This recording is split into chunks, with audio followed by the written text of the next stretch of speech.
eating these delicious cookies.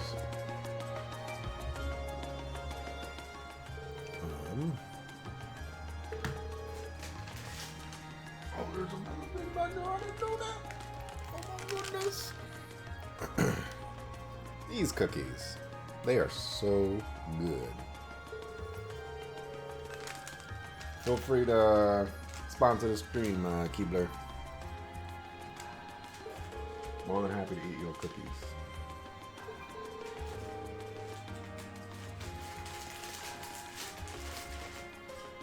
More than happy.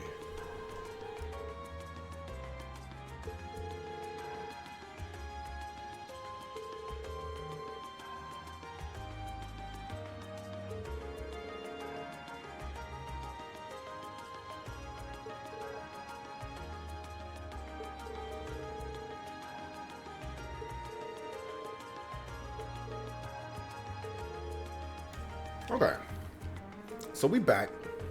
Some Trails of Cold Steel. Yesterday, we arrived in the city. We did some quests. We met Elliot's sister. We got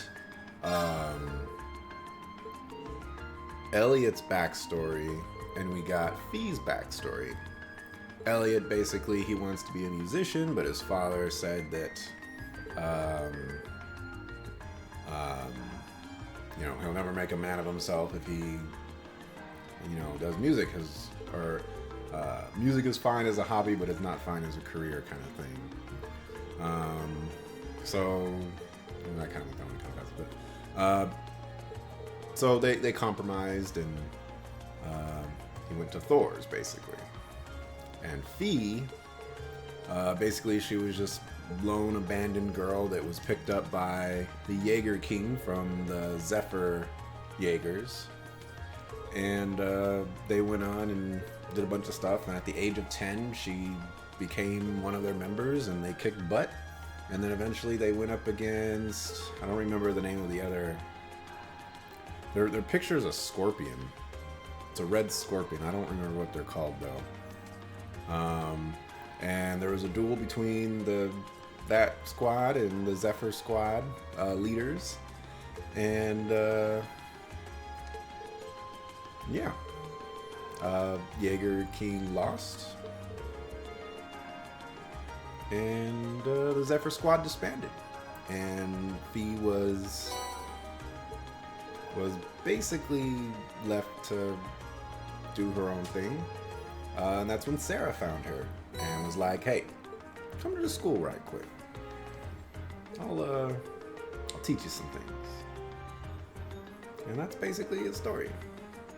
Laura and Fee have reconciled their differences. I forgot to pop out my chat. So, in typical Reen fashion, he has solved everyone's problems.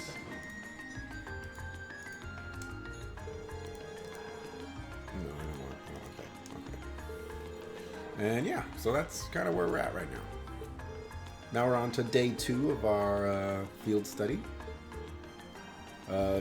Nothing's happened yet, so it's nice.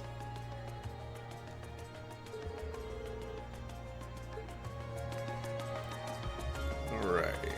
So I don't think I need Laura as my party leader for this to work. I'm gonna check.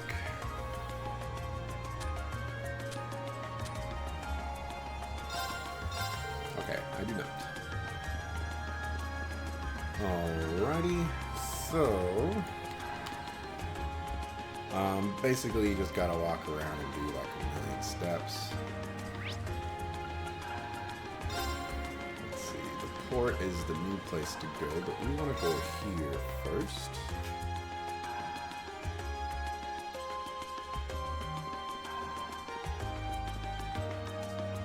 I don't remember what house. Consult the map. Alright, what's over there? And it's fine that we're going the wrong way because we need 2,000 steps.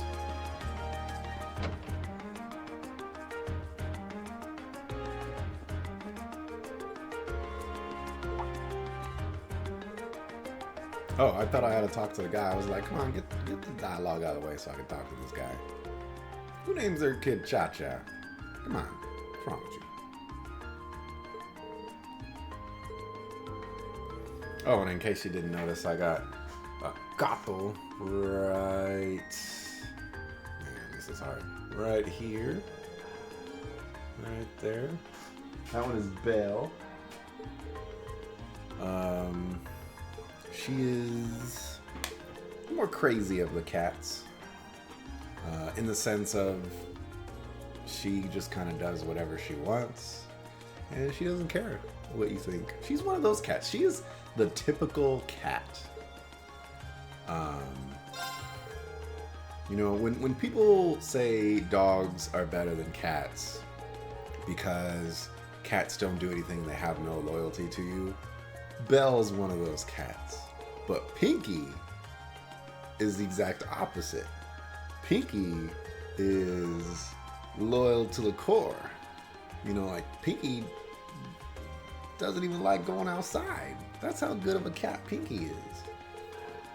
But Belle, you will call for Belle and she'll just look at you like, what you want?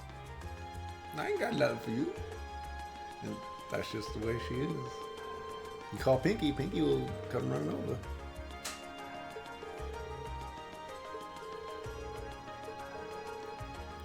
That's the cat. Oh, Belle. Belle does like attention though.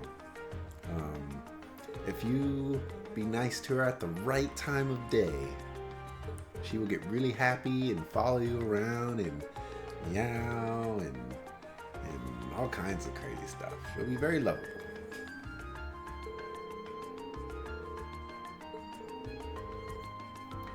But unfortunately, she likes to explore, which means getting into all my boxes all over the place and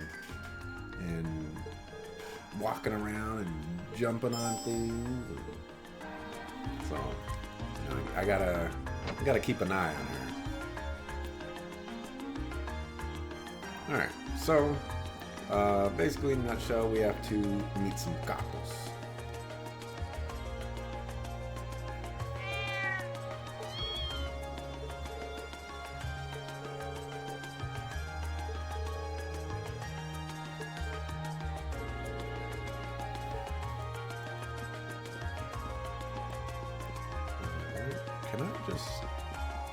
I wonder if this works. Alright, next Scott goes right here.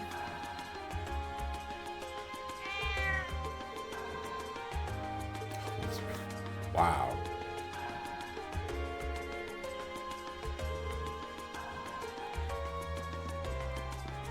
The other cat should be somewhere in this direction. There we go.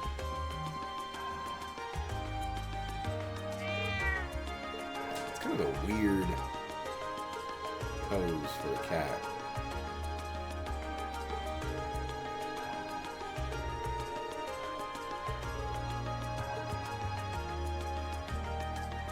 Really weird pose.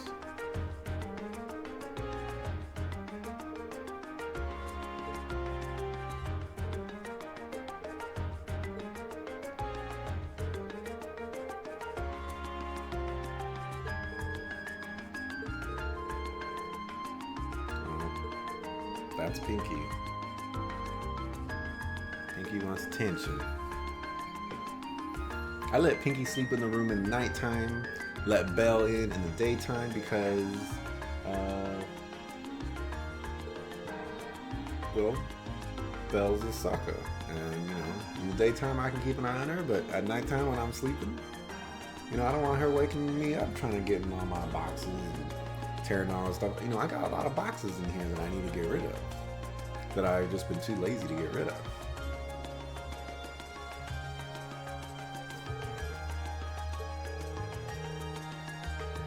Mr. Chittles.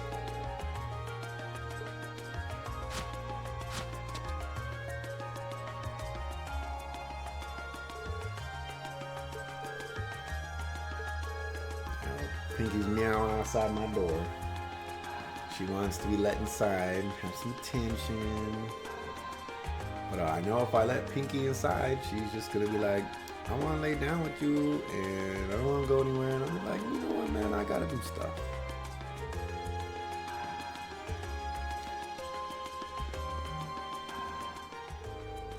So we'll just stick to the schedule. Belle in the daytime, Pinky at nighttime. That's just how it has to work. Alright, so we found the little cat being taken care of by the boss cat.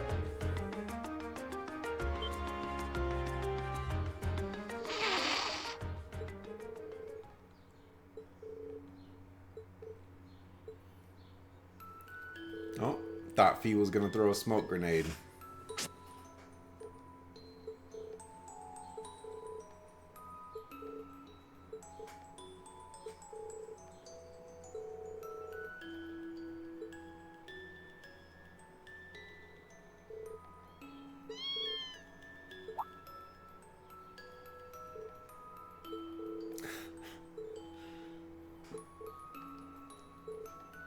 Yes, this is a quest for this game.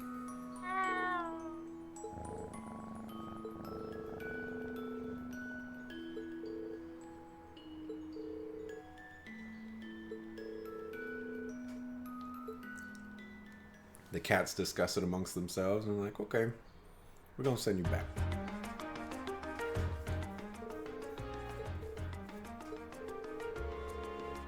The legendary Mr. Tittles.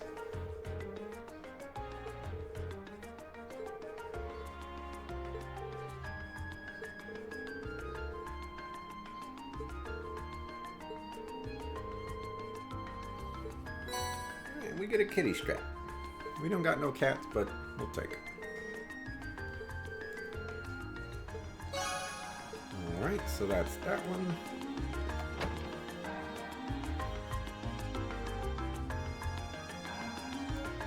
Alright, what is our quest looking like? By quest, I mean... man, we got a long way to go.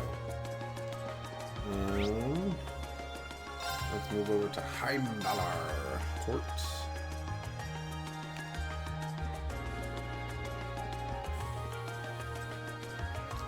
There's a fishing spot around here somewhere, I believe.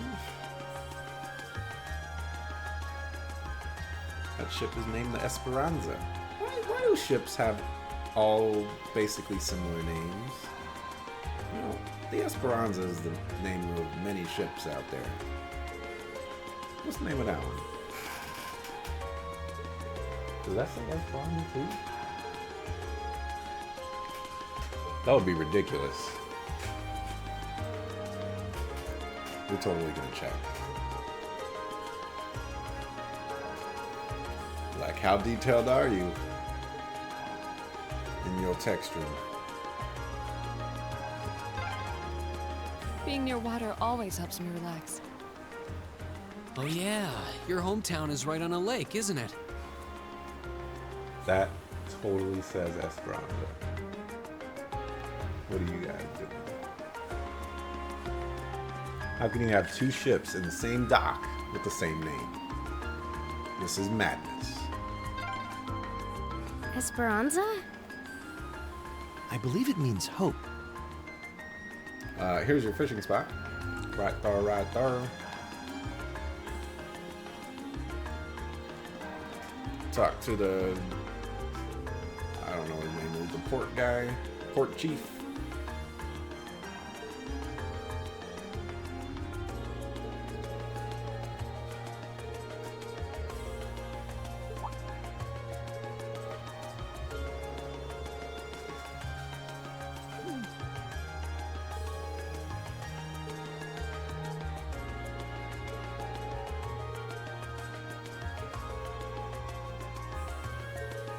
Pulling strings.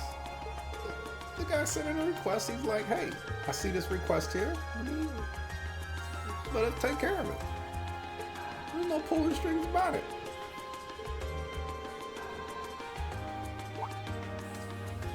Just keep this in mind right now. The beast howls in the underground passage. It howls. Howling monster.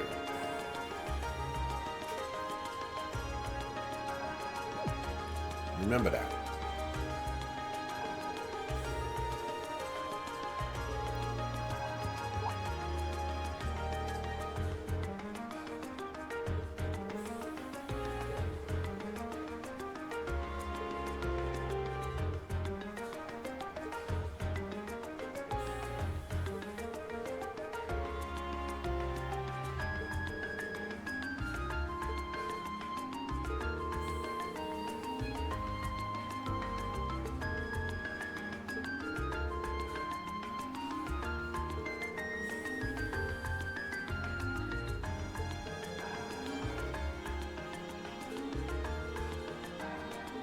Yeah, Laura's a stand-up citizen.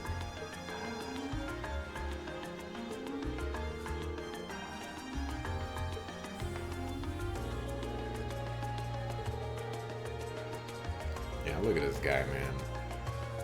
His prejudice against nobles.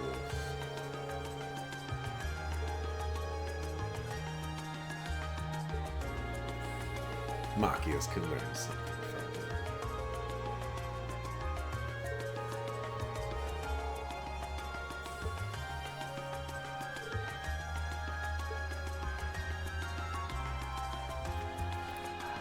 Heimdar.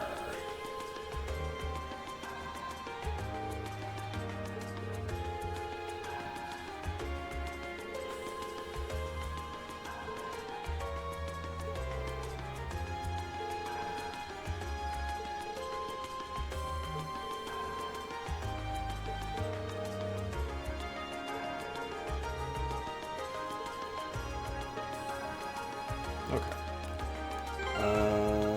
Let's kick you out.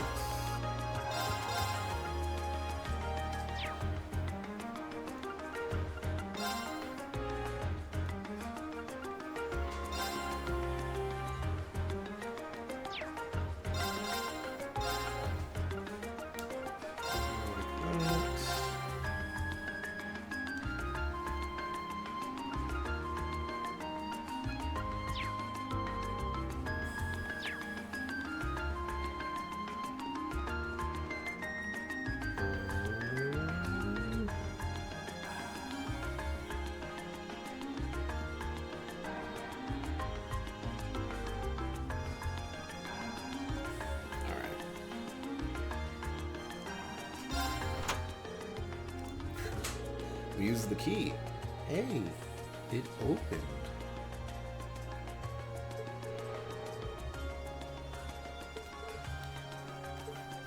Didn't know that if we used the key, that the door would open.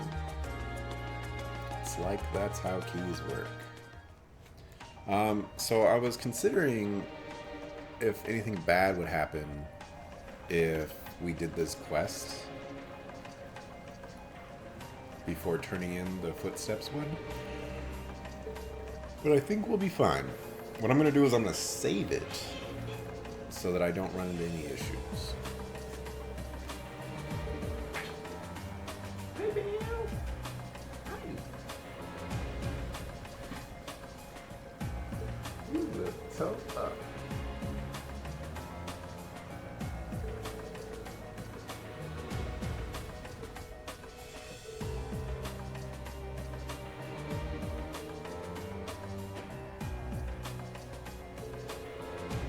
Remember, Howling Beast.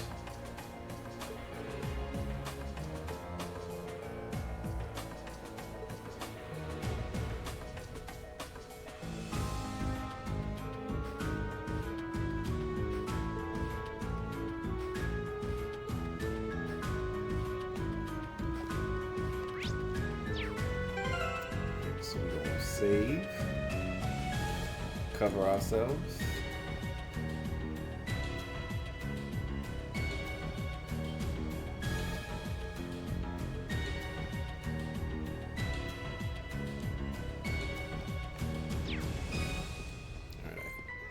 ancestral? They're not. Alright, I was gonna say we should have some new monsters here. Now's our chance. We can do this. A little, My turn. little loud.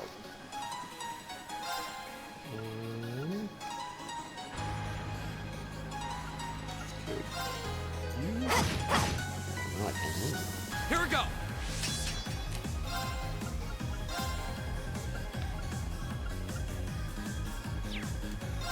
Second form, Gale.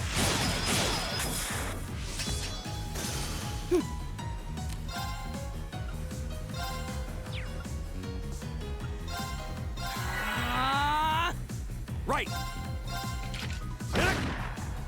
Hopefully that still hits. Is everybody okay? Alright, one monster down.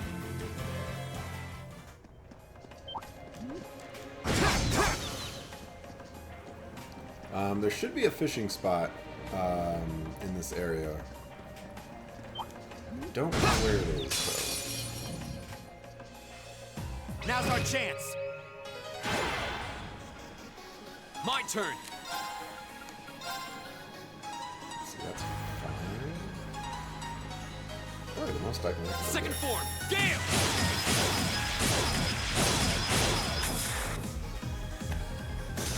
I'll handle it. Leave it to me. Now. I'll pick you up. What does he say? I'll pick you up? Habicua? Have we seen Altair canon? I played Assassin's Creed 1. You calling it Altair? I think we've seen that one. All right, let's keep going.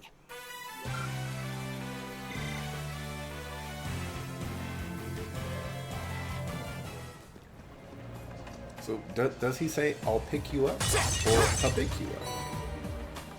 Because it sounds like habicua.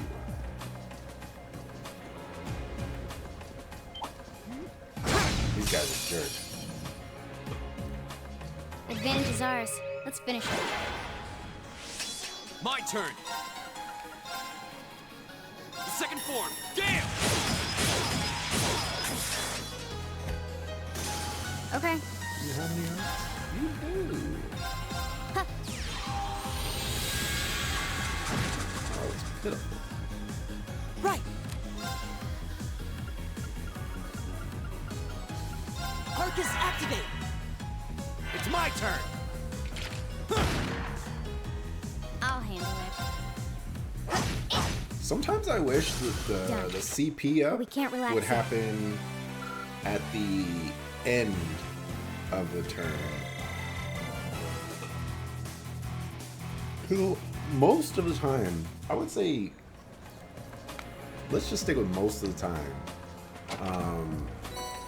It's the CP up is wasted because you have max CP, and when you want to use the CP up, it's when you you used some.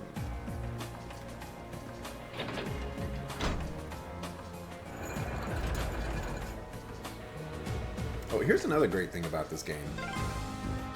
I wonder when that mechanism was made. So, if you noticed, I'm guessing a few hundred years ago at least.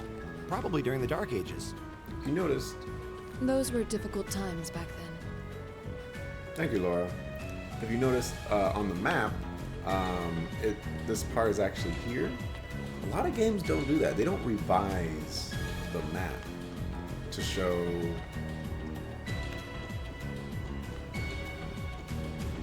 Dangerous foe. Stay on guard. They don't revise the map to show This one's dangerous. Stay on your toes. the changes, I'll I handle guess. And I find that to be a really big thing. Here we go. You don't have it. Oh, you do have something. Ha. I think we've seen this one. I don't know.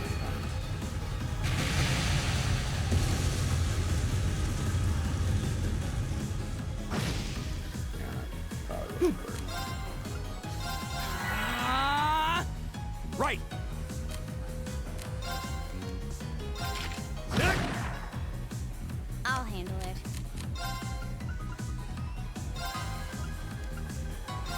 1, 2. I think we saw that one. Alright, that worked. Miss. Not even miss. Leave it to me. Go! I'll pick you up. Here we go. Okay, it's safe for now. I'll pick you up. I don't know. I'm going with I'll pick you up. And I don't know what that means. Hold on a second.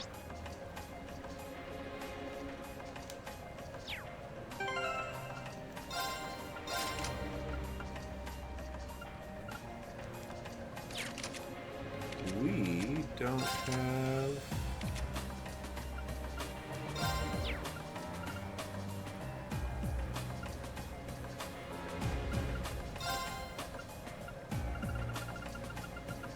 We don't have a detection for some reason.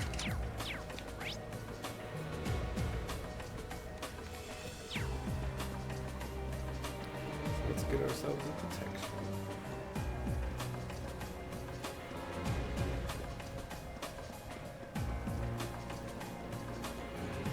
Go this way. Oh, what a nice looking treasure chest. Where are you running?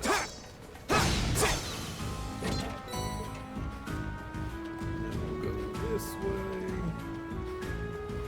Dangerous foe. Stay on guard. Go. I don't think I can.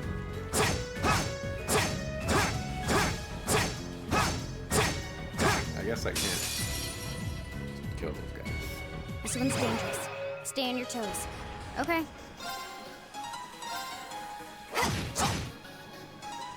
Go! Wow, that's gonna hit everybody. Second form, Gale! That's that. Let's keep moving. I was wondering if the double damage would deal, like if the critical would have mattered, but it looks like it would not have.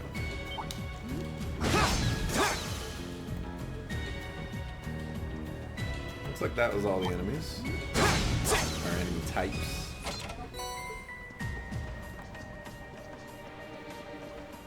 And again, there's a fishing spot somewhere.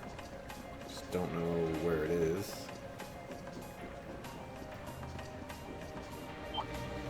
Over here.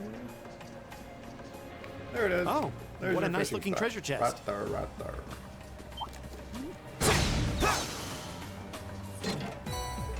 Sleep.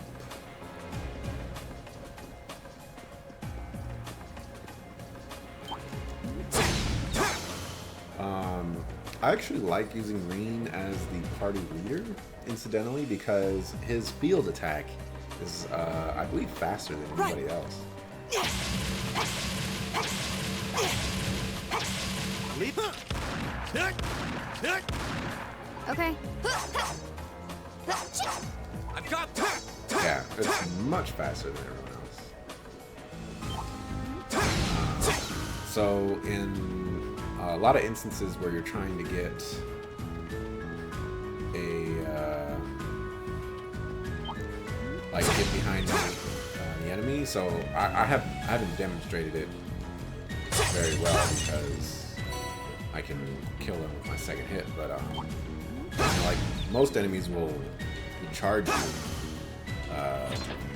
And if you hit them with a sword, they get, you know, stunned for like half a second or whatever. And with Reen, you can just hit them with your sword. Oh, okay. You hit him with a sword, and then you just like, you know, slowly work your way around the guy, still hitting him with your sword. Yeah.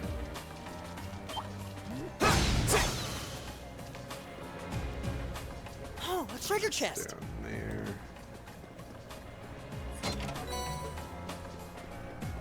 And really, Reen's the only one that can do that. Eustace might be able to do it. Eustace is still slower though.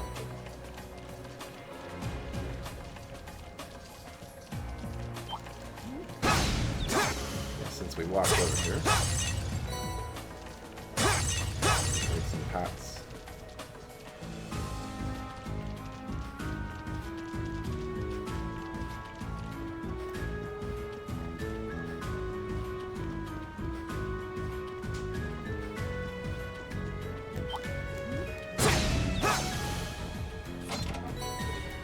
ground bait. That's for fishing.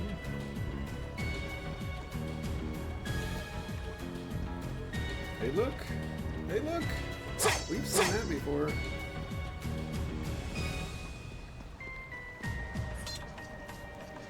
I bet you can't guess what that is. Is that a treasure It chest? sure is. I don't remember what game it was.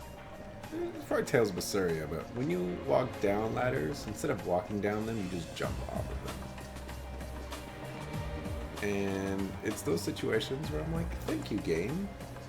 You respect my time.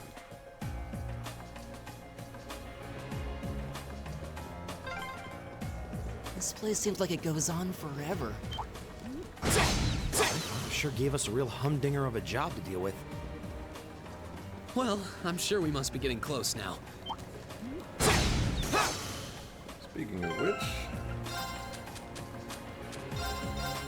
Hooray!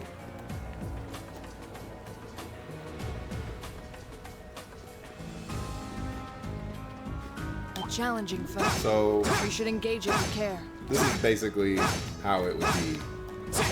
You just hit them until you get behind them, and then you go behind them to get the This looks tough. the triple Careful. advantage if you can. My turn!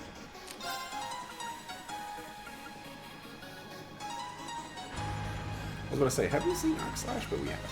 Burn to ash! We've seen Okay, all of Green's safe for now. skills.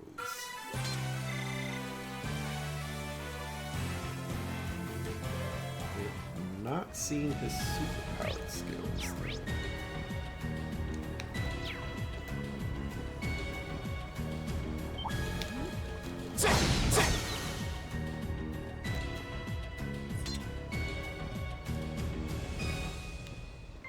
You can't Oh, sprint what a nice looking treasure chest. up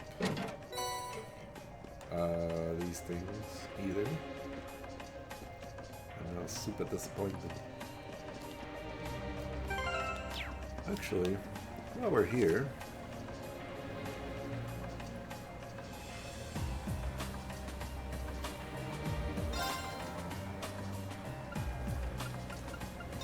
Okay.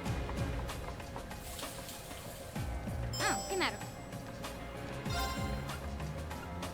you weren't supposed to cook okay. the good kind. It's technically edible.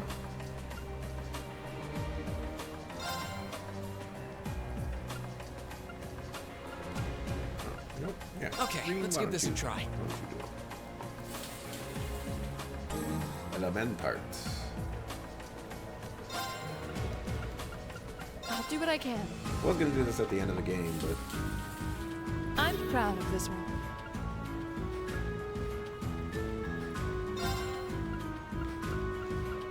All right, I'll give it a try.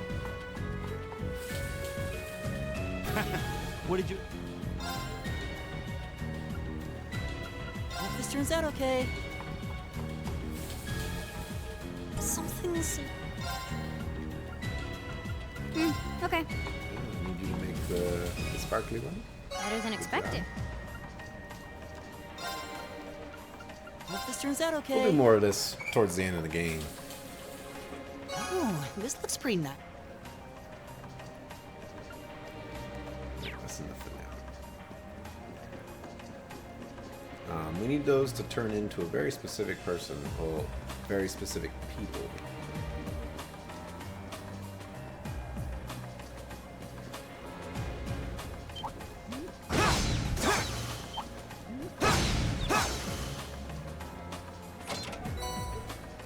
Okay.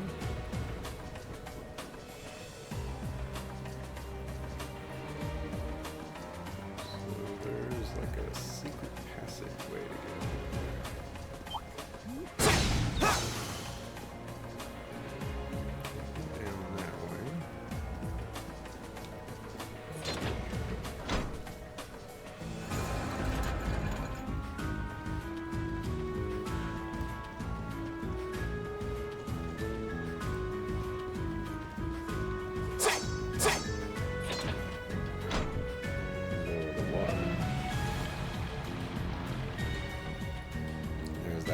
boss is way over there. I can see it.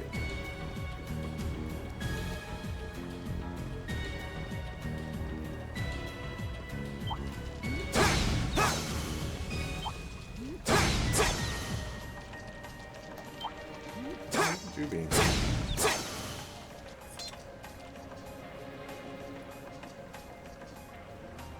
I spy treasure. what do we got? Stay on guard and don't get cocky. Here we go.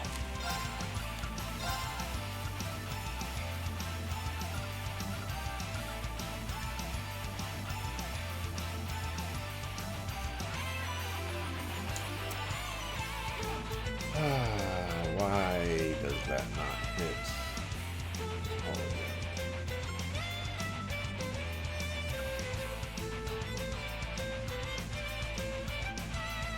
Second form. Gale.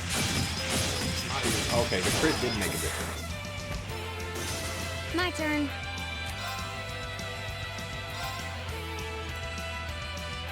Huh.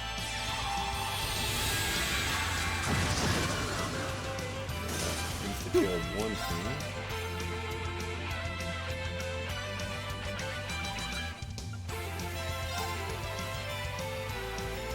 Arcus activate! I'll handle it.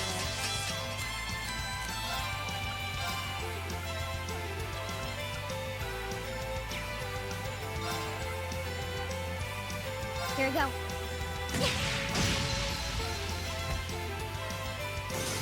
It's my turn.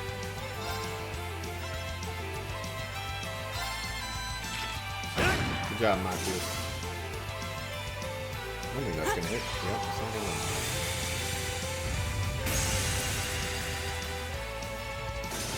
Go. Okay. It's my turn. Well, I mean, you know, I kind Alright, of let's keep easy on moving. them, but you can see how the encounters are getting a little bit more challenging in regards to having more health. Because I got a Zerum powder, I believe that's a Master Quartz. I can double check.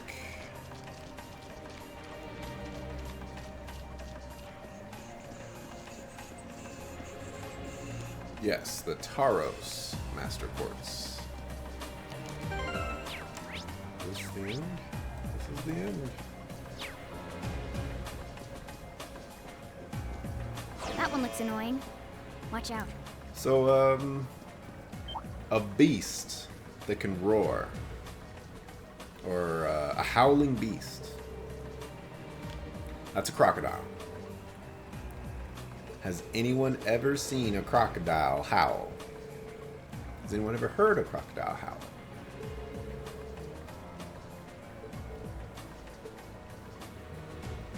No.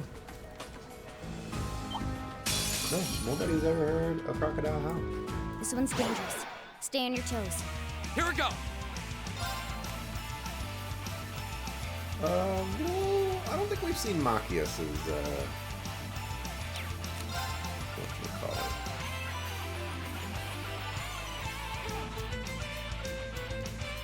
Second form. Gale.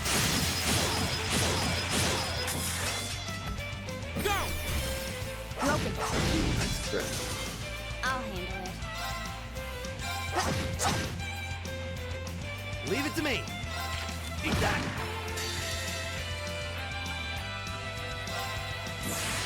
Hope you're ready.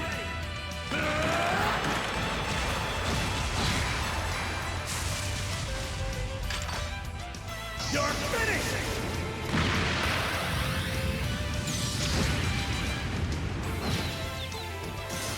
Right! I didn't kill him? What did he get?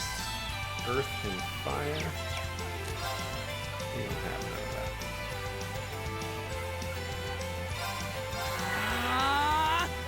My turn. Oh, we can burst now. My turn.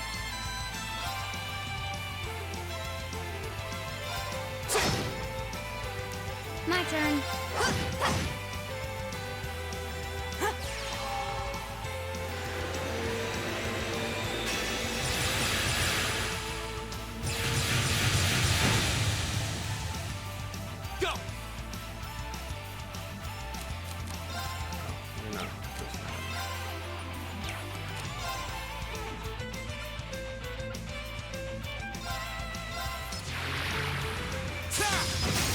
Let's go, everyone! Got it. Leave it to me!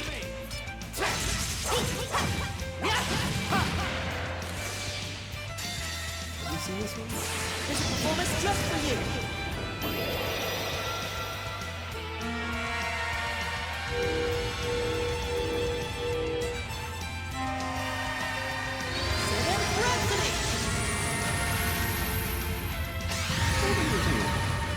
You've been a wonderful audience. All right, let's keep going.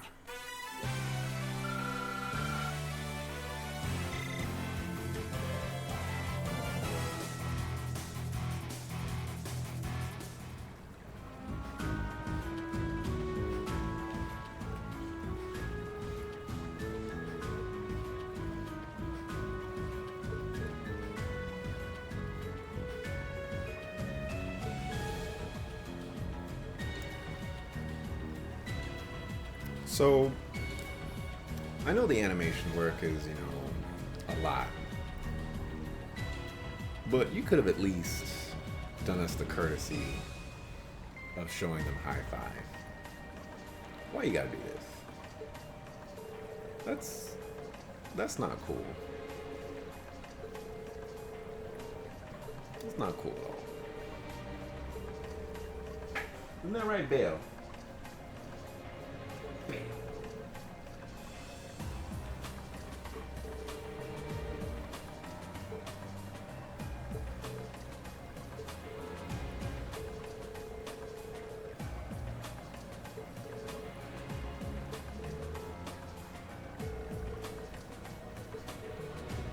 Yeah, you already formed a combat link with Eustace. And we get to walk outside the place. Isn't this game really nice?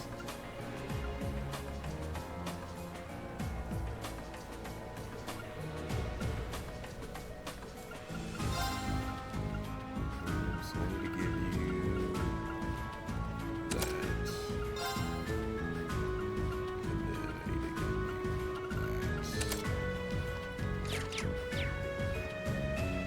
I've always found it very important to equip those quartz on your mage party members. That one looks annoying. Watch out. So I highly recommend you do. The MP in this game, very hard to come by.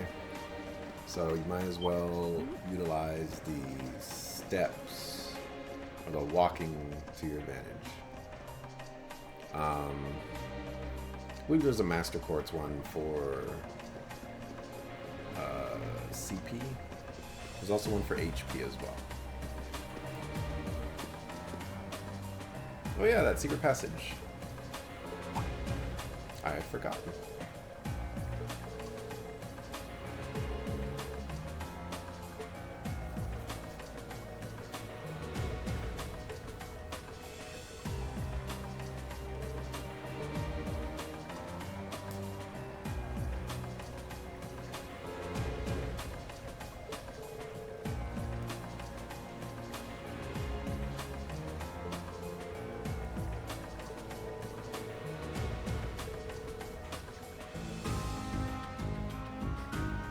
We're gonna pay big attention this time.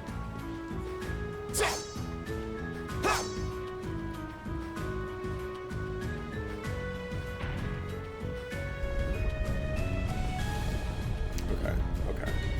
I see you on that one. I'll give that one to you. Doesn't actually go into the wall.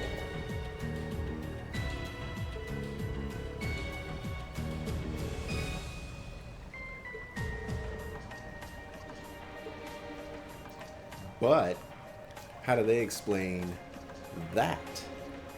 Huh? It does go in the wall. It goes into this wall or this wall. It's the only explanation.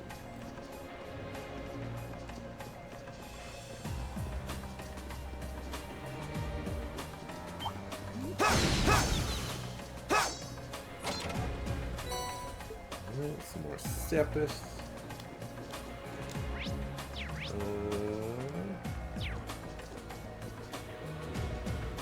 That one looks annoying. Watch out. It is annoying. And if it needs to be said, I highly recommend to kill all the monsters you come across.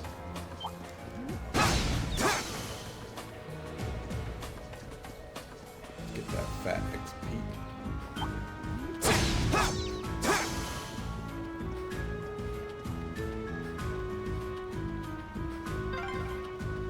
Oh, there's the exit. We're finally there.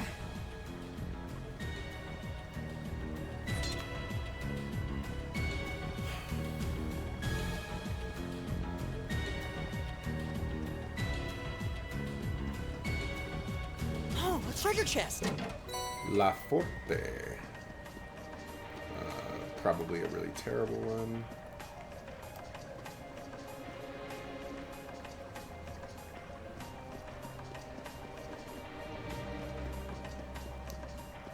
Alright, where do we pop out at?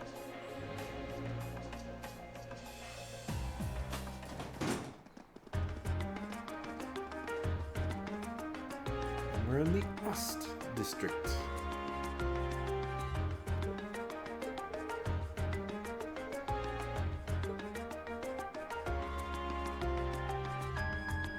If you visit that door earlier, it's like, oh, it's locked, or oh, we shouldn't be going in here, or something like that.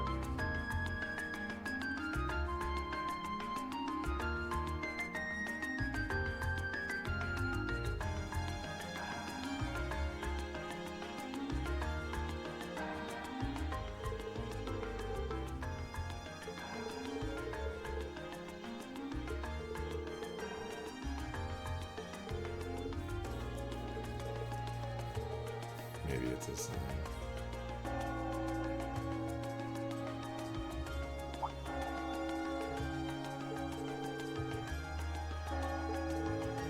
$1.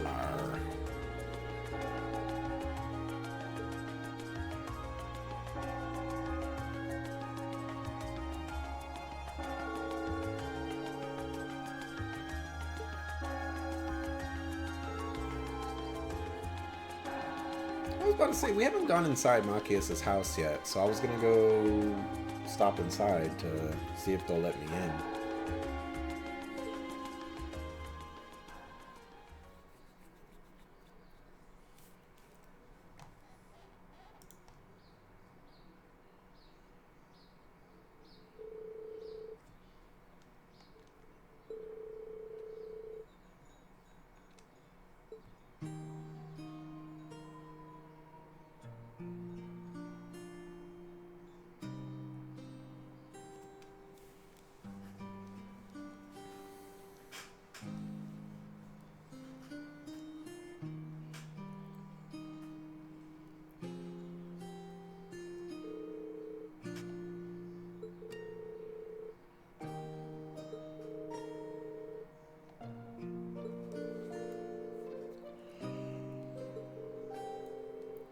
I could go for some of that. Oh, my camera blocked that one. I'm sorry. They're not saying anything important though, I promise. I'm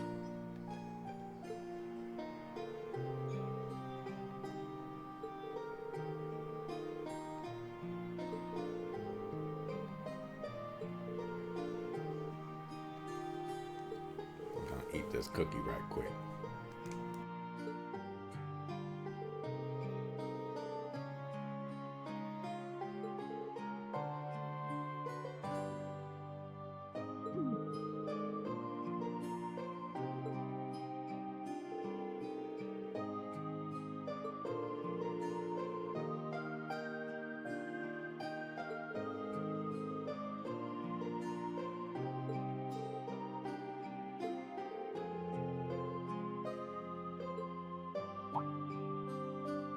There's a photo.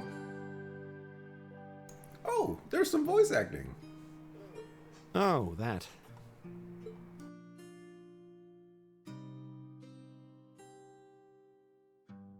Aw, look at cute little Machias there. He looks like he had such a sweet disposition. Yeah, before he grew up to be a stubborn old nag. Stop nitpicking people's old family photos! Honestly. The governor looks the same as ever, though. Is that woman next to him your older sister or something? Close enough. She was a cousin on my father's side of the family. Since she lived quite close, she often came to visit. Our family was just my father and I, so having her around was a big help. The way you speak about her seems to imply you no longer see her. Did she get married and move away? Oh, how dare you assume the best. She died. Around 6 years ago. Oh. I see. And that has something to do with why you hate the nobility, right? So... I never really planned on telling anyone about this. But considering all we've been through, I suppose it's time I told you a little more about me. Machias backstory time.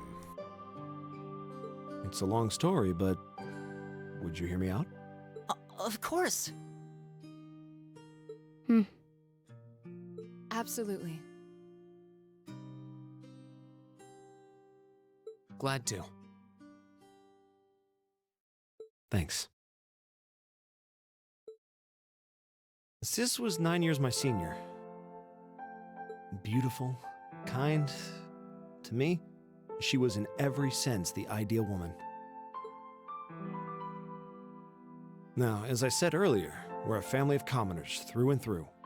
But my father proved to be a very capable government official. And eventually, he was promoted to an important government position, where he started to make a name for himself. Honesty and integrity are a core part of his work ethic.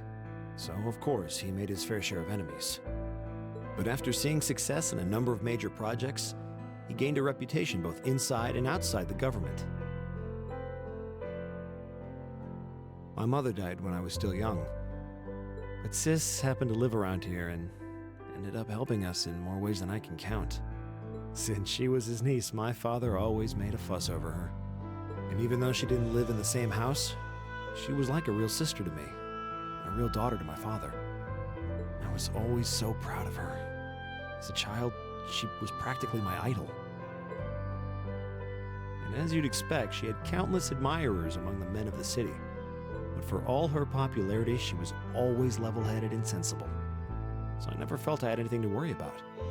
Until he appeared. He was one of my father's subordinates at City Hall.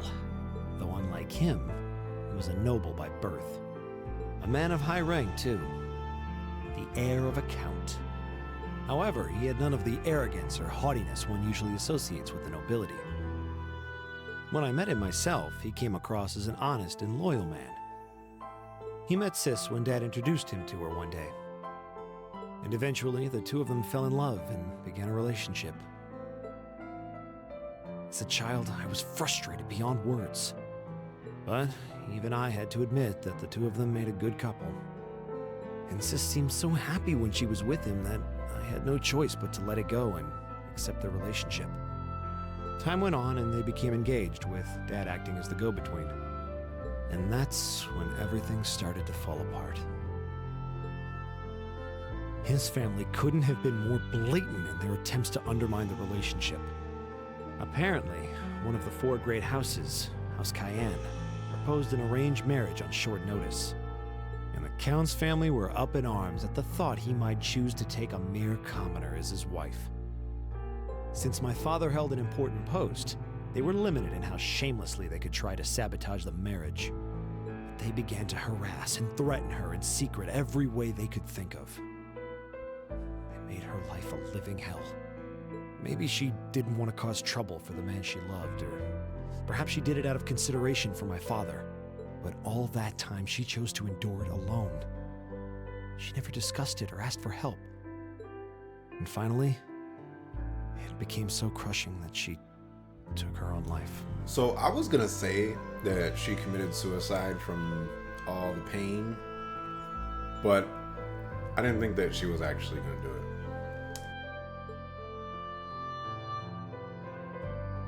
was only afterward that my father and I learned what had really happened. It seems that at the very last, he had chosen to betray her love for him. But I told her, he said. I told her I'd treasure her as my mistress instead if she'd just accept that we couldn't be married. I just don't understand it. Why would she take her own life?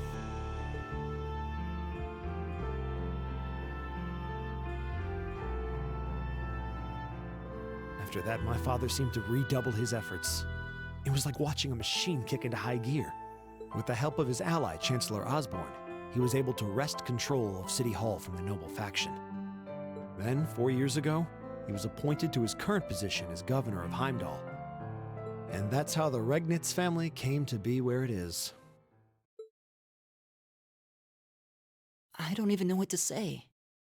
So that's why you started hating nobles? Yeah. I was so furious at Sis's death. My hatred needed to be directed at someone. Anyone. First I blamed her fiancé, then his family, and the family of the Duke who tried to intervene. In the end, I just hated the nobility as a whole. The people, their culture, the entire idea of social classes. I desperately wanted the strength to win against them. To show how right I was. How wrong they were. But deep down, I knew the truth about my hate. I knew I was taking out my anger on people who didn't deserve it. People who had done nothing wrong. You did? They may be from different social classes, but people are still individuals. Sis's fiancé was faithful to her. He just wasn't strong enough to shield her from all that ugliness, despite his love.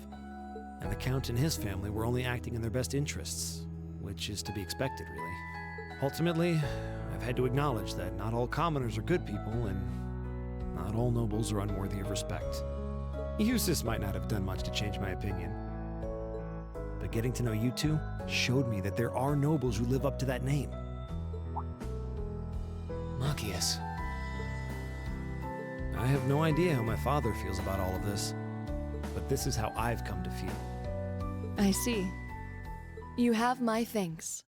I'm glad you felt you could talk to us about it.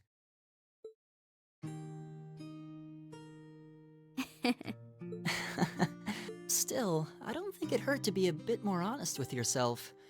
If you're willing to admit all of that, maybe you can find it in you to be friends with Eustace too. Are you kidding me? I might accept that not all nobles are bad, but that arrogant, self-centered fool can go choke on a palm. Always mocking me for spending so much time studying, or telling me I need to get out more. I don't think he goes quite that far. Besides, I don't think he does it on purpose. He doesn't mean any harm. That's the most irritating part! He does it without thinking! Well, that was a good coffee break, wouldn't you say?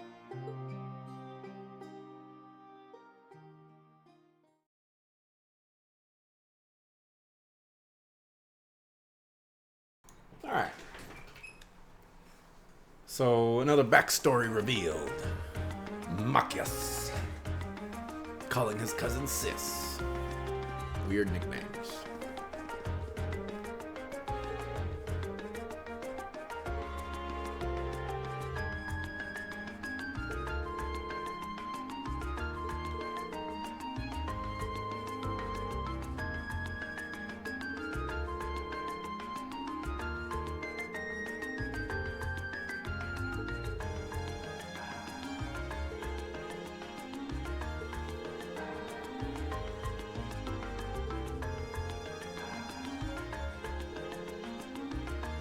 I really wish this game had 100% voice acting.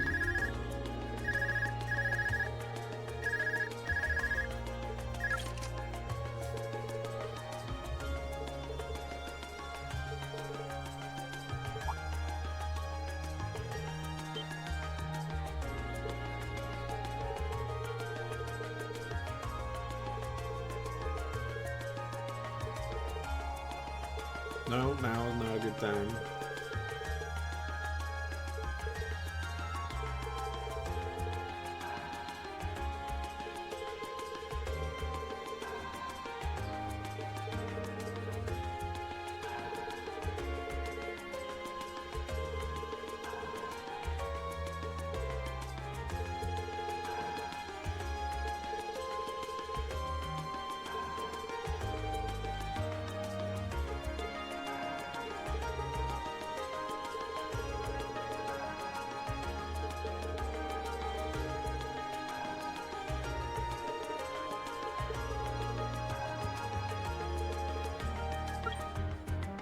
Yo, what'd you do with your cell phone?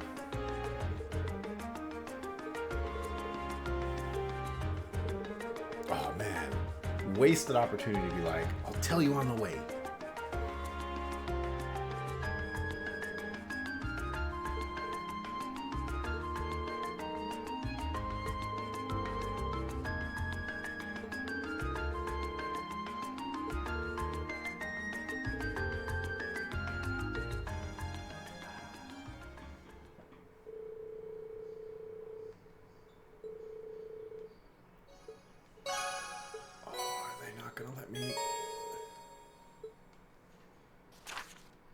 Gonna let me go back.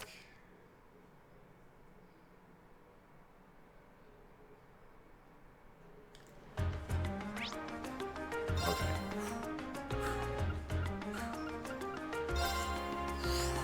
Close one.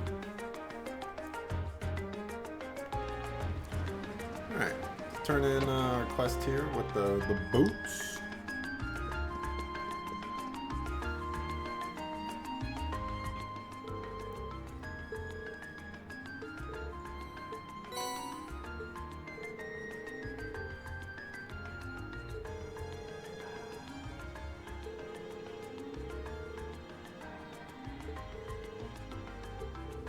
Strega.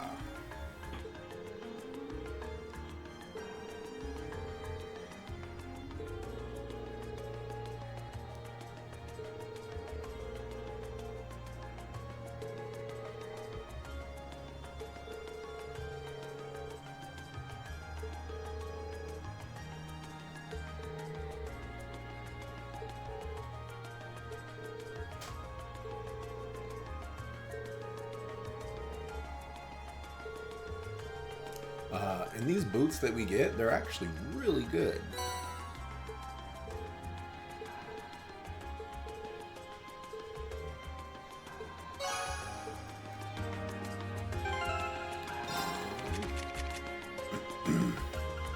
I believe you can...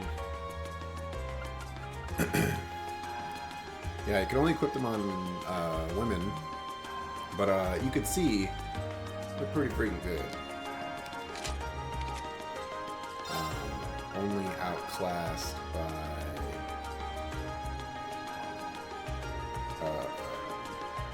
Strega A1.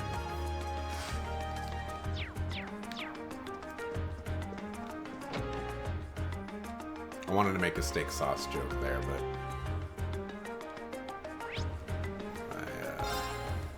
I have more restraint than that. Oh, hold on. There's a couple things that we have not done.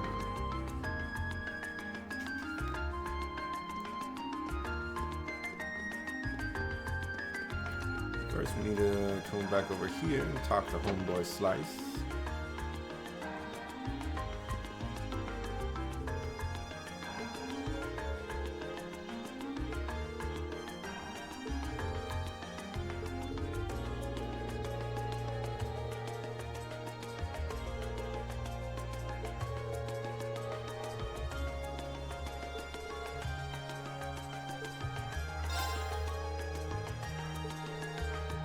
Alright, well, if you talk to him, he'll give you the fried fish recipe.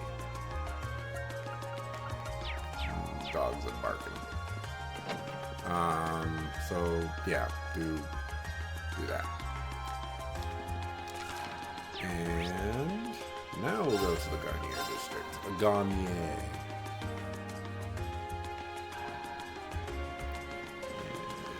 And super fancy jewelry place. Now, you know, a little bit of spoilers. You're probably not gonna get it until it actually well, no, I guess I shouldn't do that. Just, I didn't say that. This freaking dog.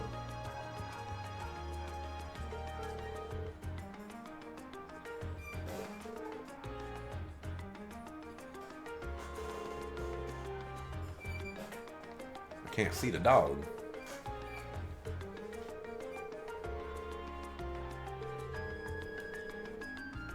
$100 million.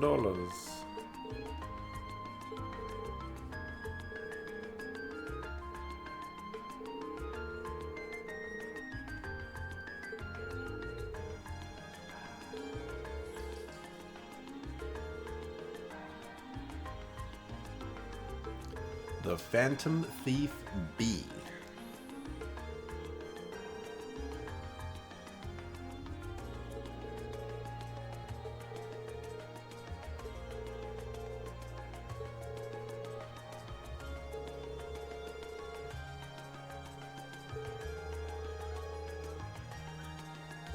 Probably have to go rescue this sucker food dog. Alright, give me a moment. Like 3 minutes.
Alright. People say dogs are smart. Not that dog.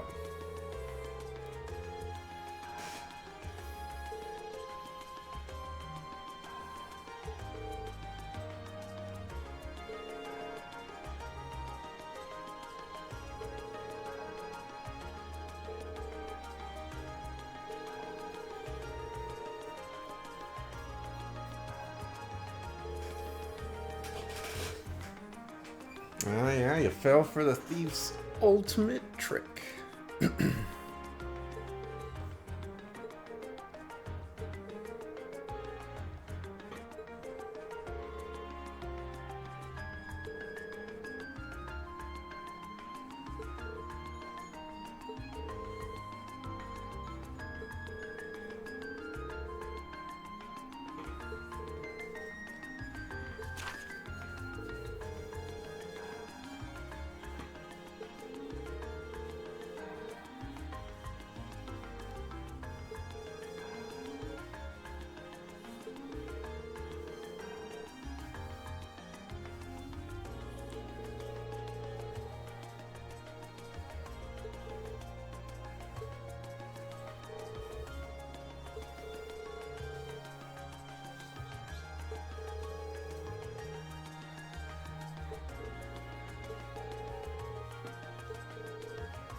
It's a treasure hunt. Let's do it.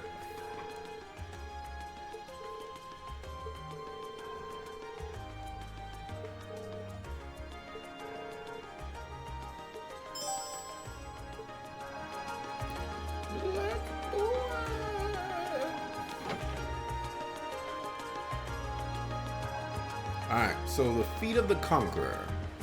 There's only one conqueror in history.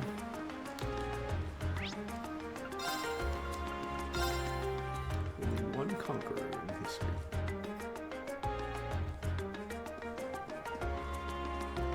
And it's this guy.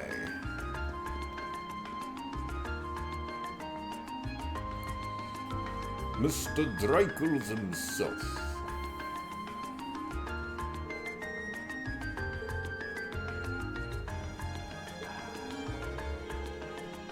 I mean, they're definitely not referring to Tywin Lannister. Actually, I'm almost done with season 6 of Game of Thrones. Almost there.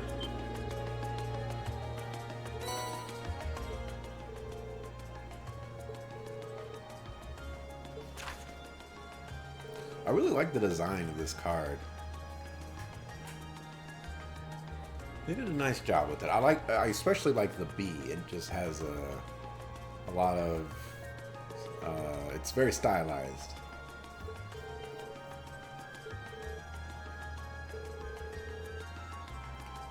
Rigamo. Rigamo? I don't know. Alright, so he gave us another one. I think it's Matter Park.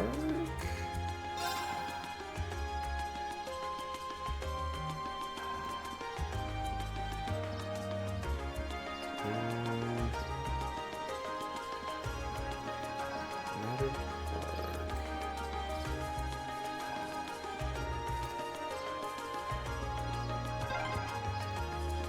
Just coming here reminds me of last night's ordeal. Sounds like you had a rough night. It's on one of these benches.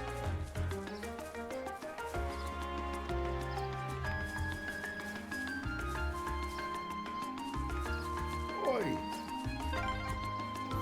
This park is so peaceful, it's easy to forget we're in the capital. I could take a nap here. Yeah, people love to come here to relax.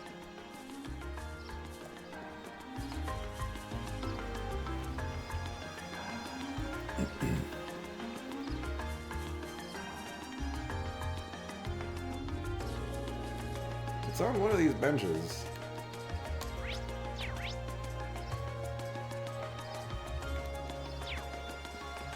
I promise you.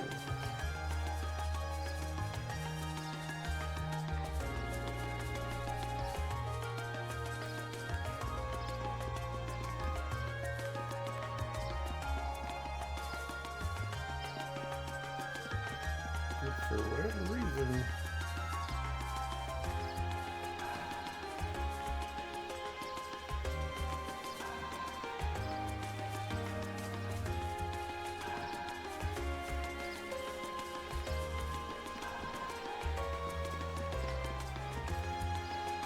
It should be that one over there. I think I remember it mentioning the Crystal Falls.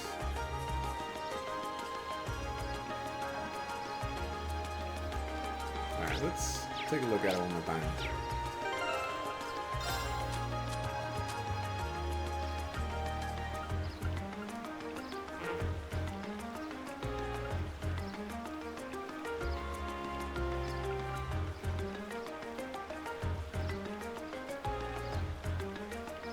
I don't know if that's a spoiler or not.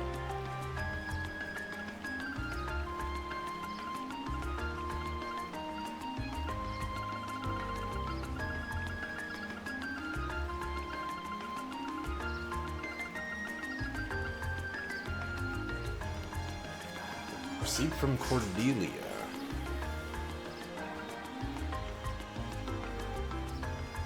Why can't I read these?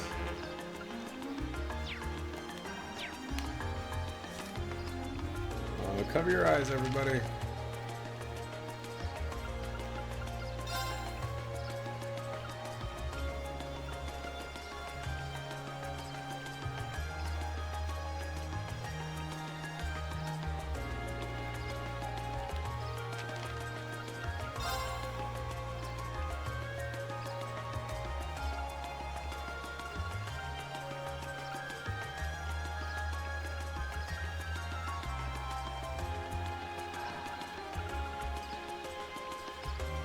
The northeastern seat of the Prismatic Palace.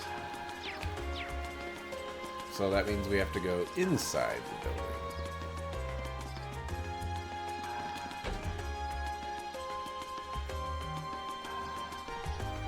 East is this way. There it is.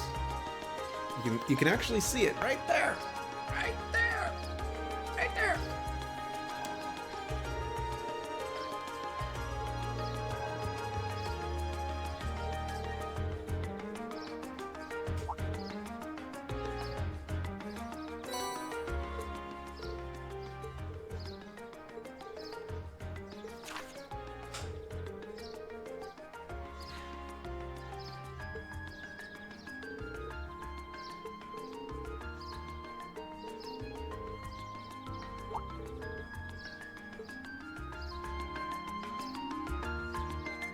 This sucker's back again.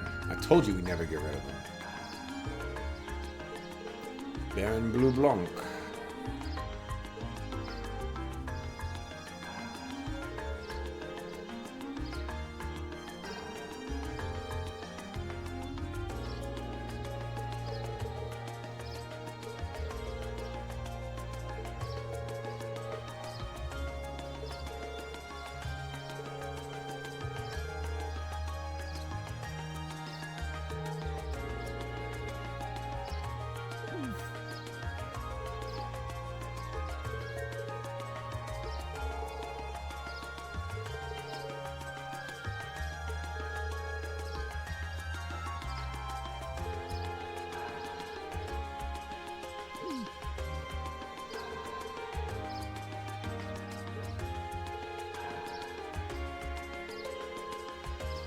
Guys always showing up at the weirdest times.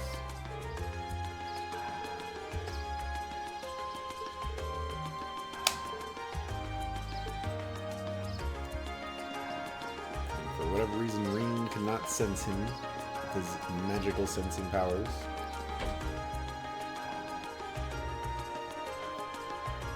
Alright. I am not... So this one, at the round table where once rested the gauntlets that supported the east of the city. Well, you could kind of call a bracer a gauntlet. I believe this one is on the second floor. There it is. I see it. Do you see it? I see it.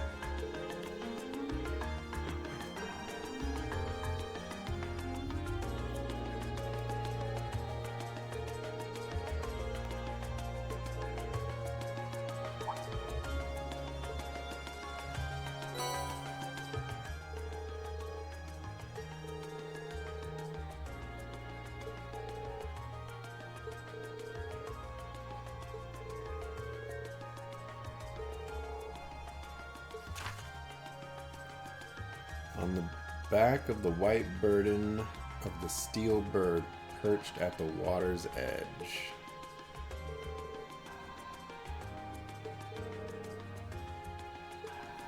Well, water's edge only has to refer to Heimdallr.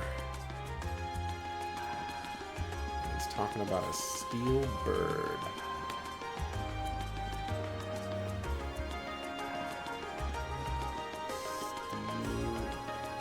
Oh.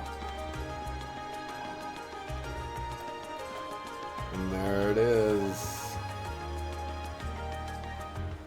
So a crane is a bird. It's kind of like a swan, only it's a crane instead of a swan. And that's a steel crane. That one's clever. That one's really, really clever. I like that riddle.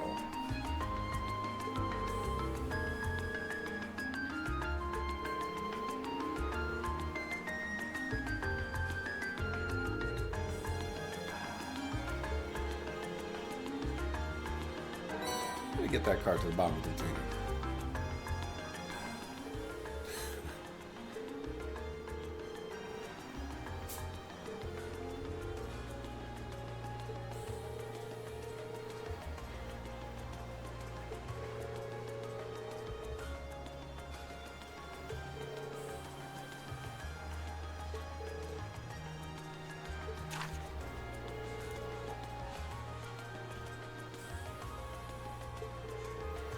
The Crimson Crown you seek sleeps within a black ark, nestled in the steel car that marches with the minutes.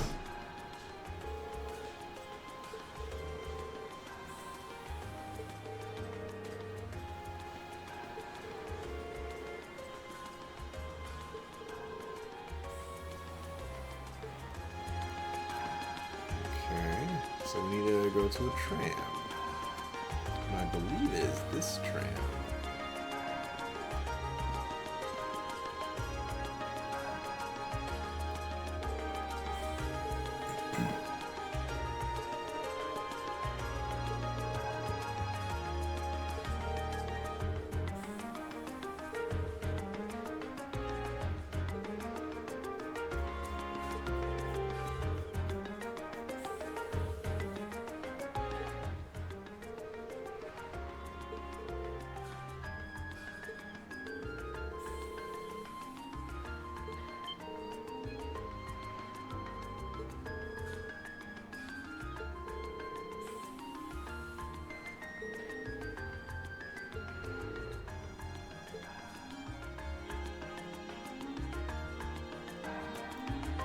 And yes, they force us to maneuver inside this thing. Examine the black briefcase.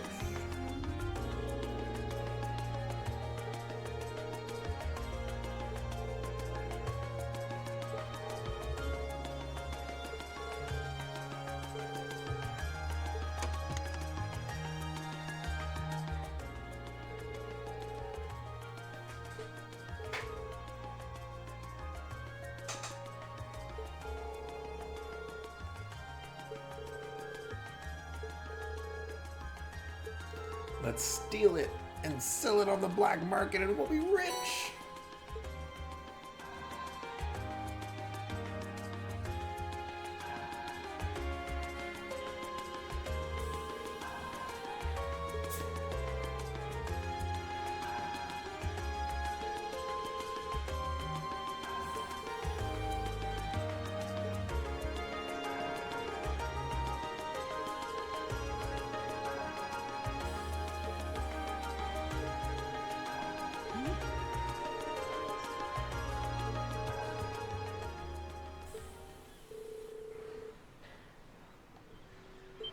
Dun dun dun.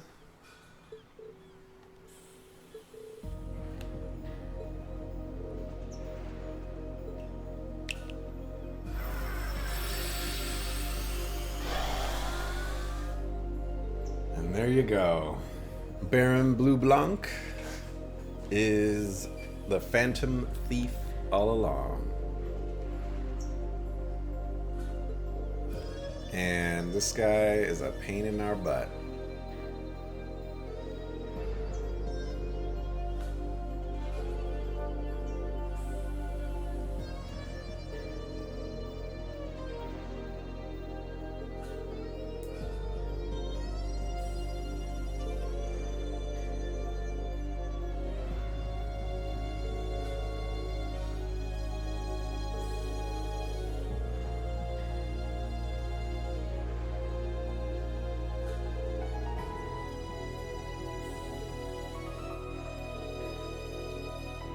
So I did forget to mention that I have you play in on the game, I guess, but we don't get to have that.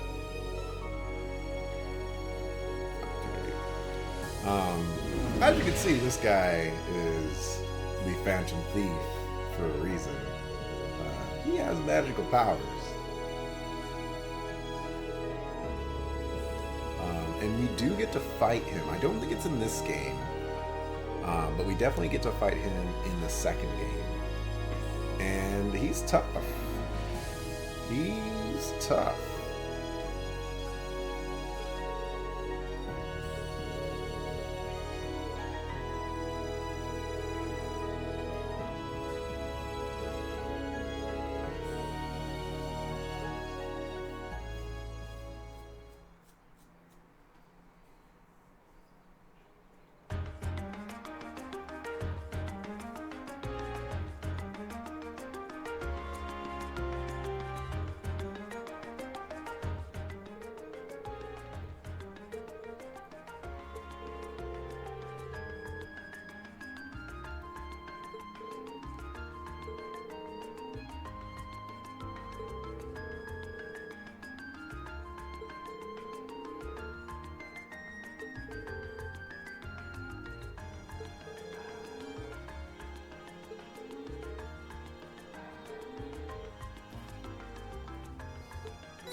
Happens this early. There's no way.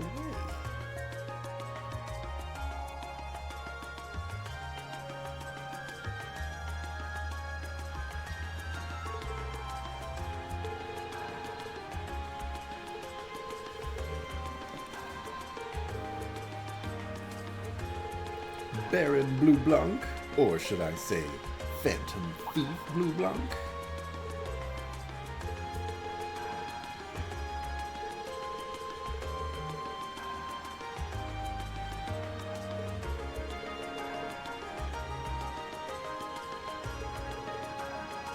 Just the mass level, the dude can teleport.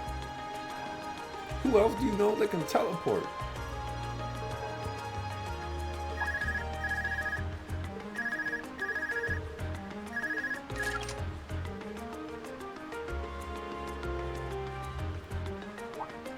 Teacher.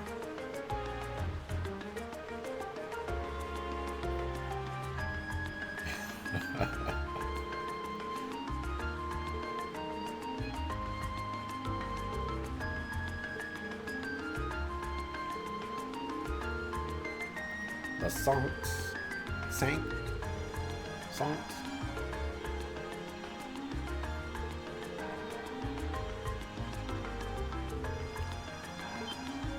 Here we go.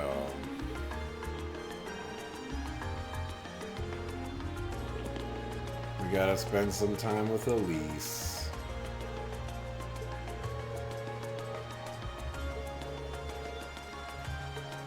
Grr.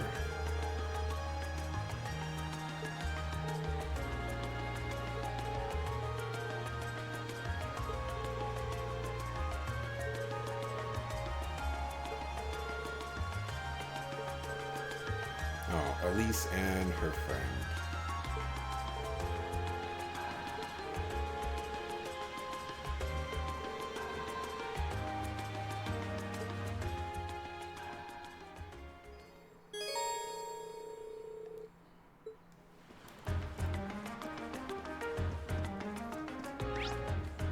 Really? I can't fast travel now?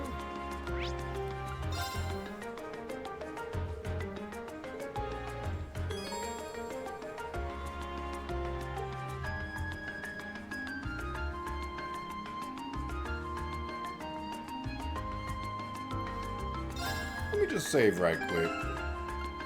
Actually, we won't have to do that. We'll just Check over here.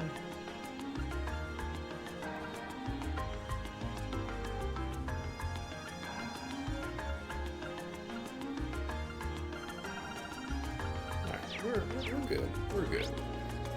Let's bounce.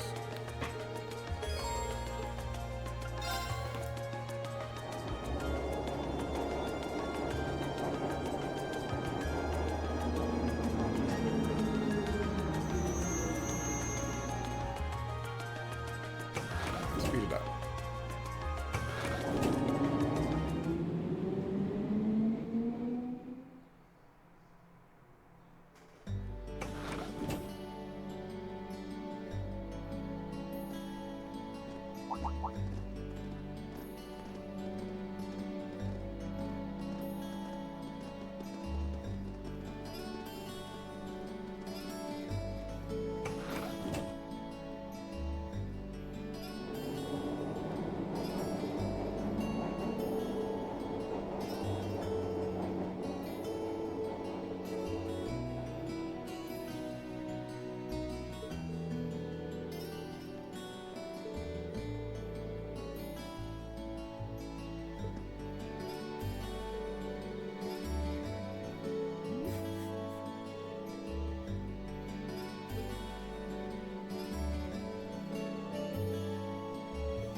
Okay.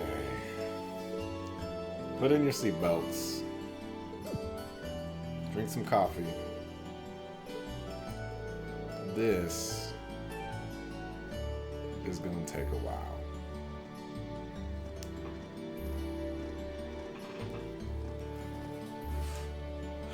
It's gonna take a while.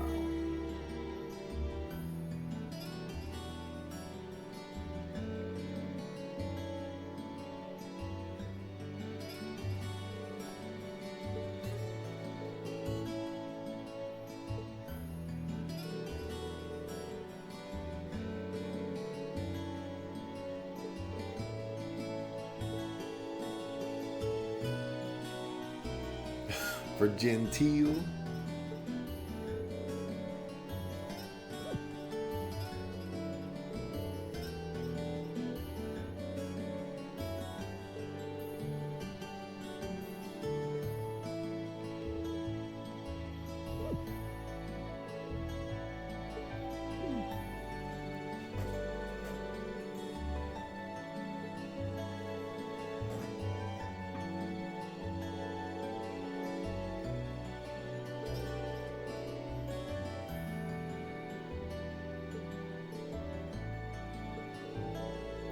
We get to meet Alphen.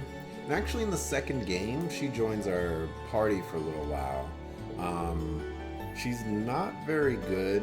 She's a caster. And I believe when she does join the party, you can't swap out her Master Quartz or anything like that. But I think her Master Quartz is okay. She's not very good, though.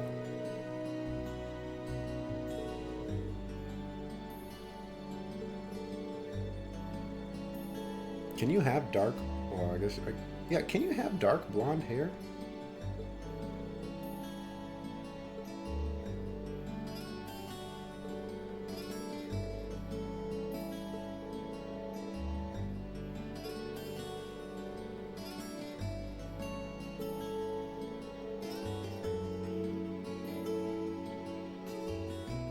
Liberl, that's the other country that I was trying to reference way back when, with Prince Olivert disguising himself as some other guy that I don't remember.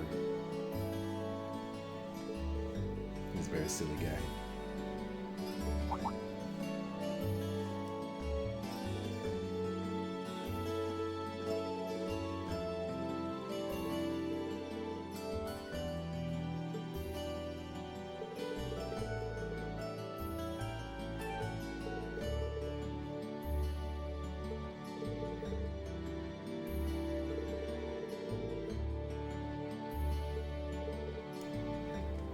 Sick burn, man.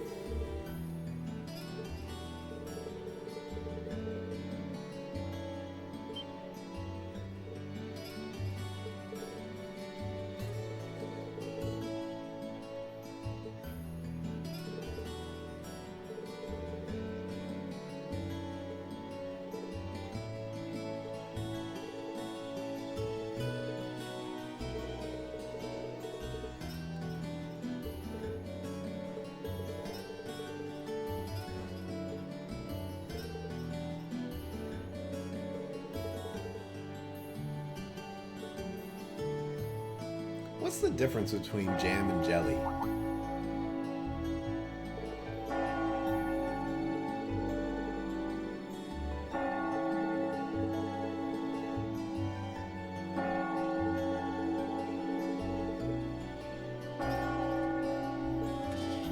Rain? All right, here we go. Here we go.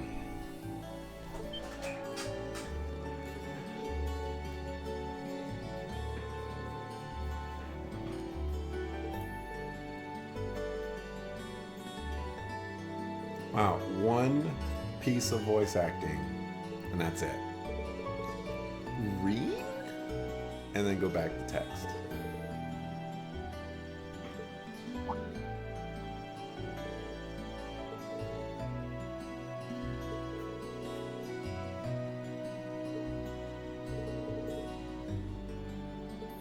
And frame drops.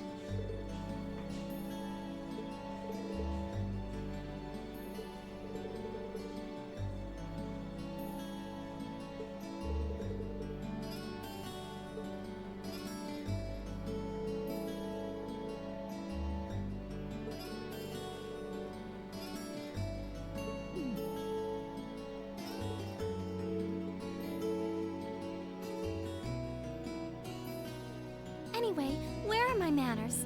Welcome to St. Estrella Girls' School. I hope you'll enjoy your visit. Right this way.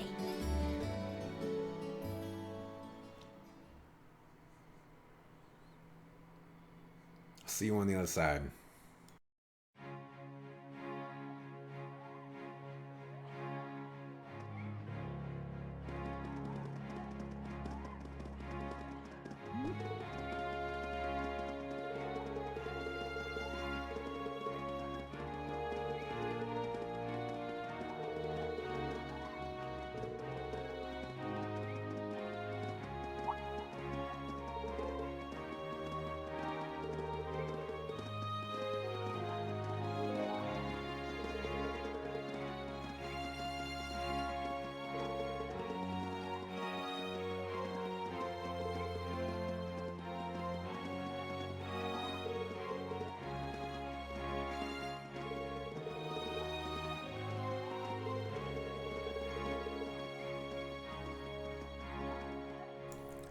I'm not skipping that dialogue, by the way. That's the game, all of it in itself.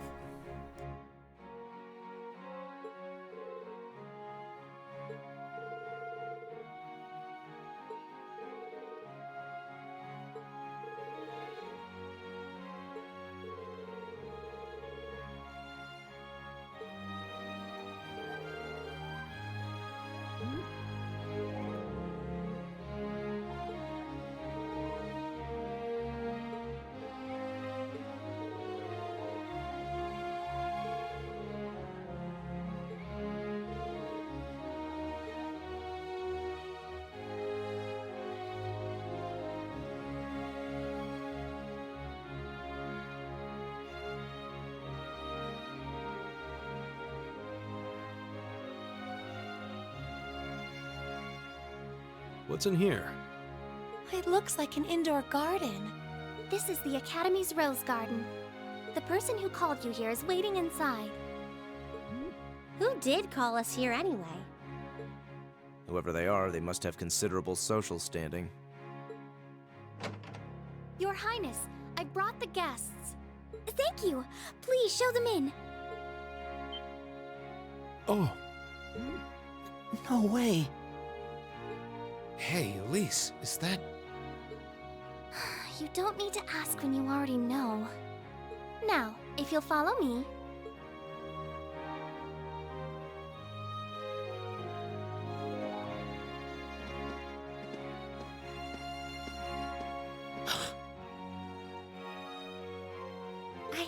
I knew it.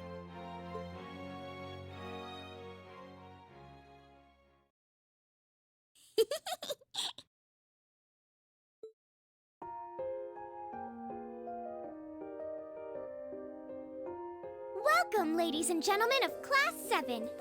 My name is Alphen. Alphen Rice Arner. It's a pleasure to meet all of you.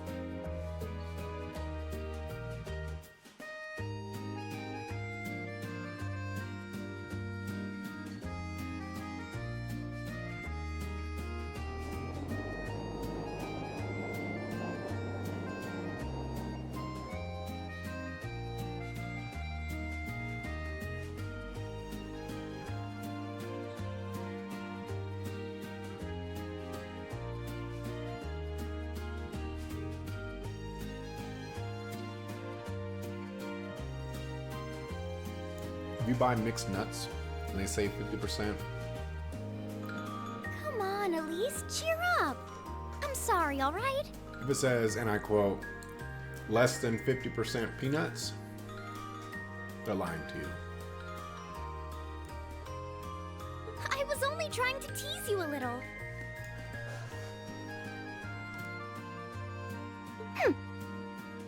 Don't you have something you wanted to discuss with everyone? Please, go right ahead. Well, that aside, it's been a long time since I last saw both of you, Eustace and Laura. I'm glad to see you're both well. Likewise, Your Highness. You've become even more fetching since we last met.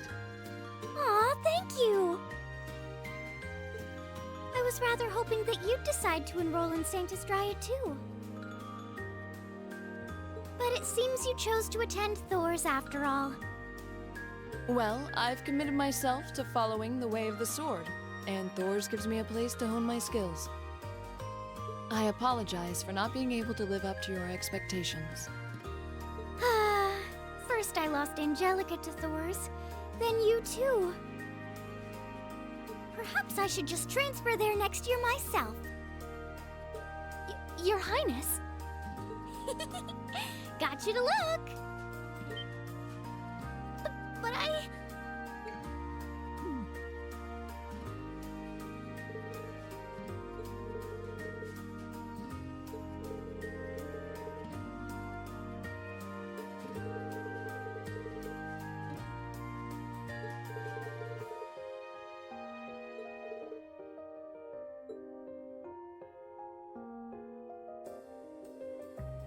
Please don't worry about me. Well, I still have much to learn before I feel like I deserve my status among the nobility. I've been blessed with wonderful friends, and I'm enjoying life here at the Academy.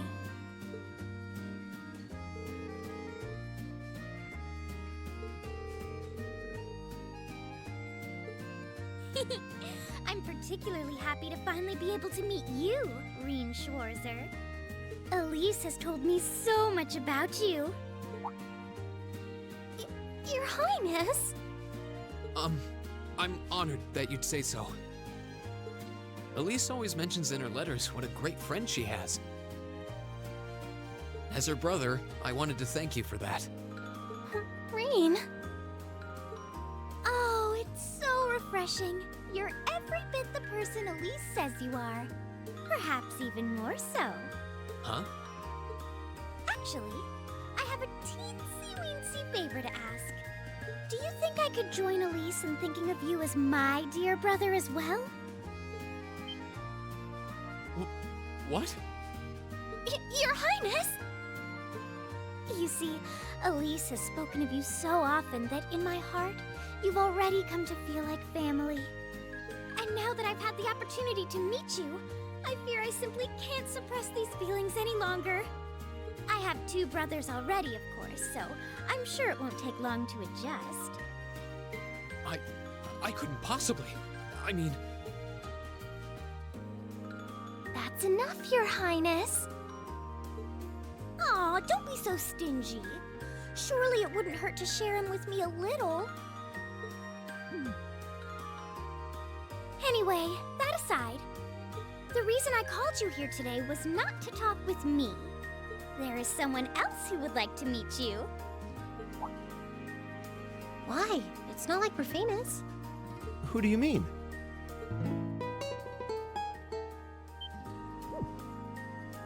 Hey, isn't that... Now, if you played Trails in the Sky, you recognize that tune. You recognize that tune. A guitar? No, a lute? Oh, it seems he's arrived. Oh, I apologize for keeping you waiting.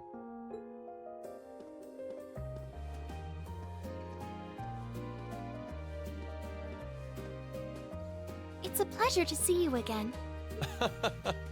And you as well, young lady. Well, I trust everyone here has been making themselves comfortable.